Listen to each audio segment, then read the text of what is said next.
எந்த பக்கம் வந்தாலும் நீங்க என் கொடாரம் தீங்கு என்னை அணுகாது.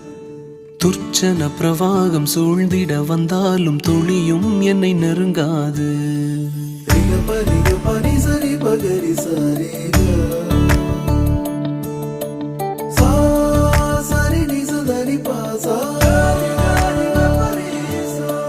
எந்த பக்கம் வந்தாலும் நீங்க என் கொடாரம் தீங்கு என்னை அணுகாது.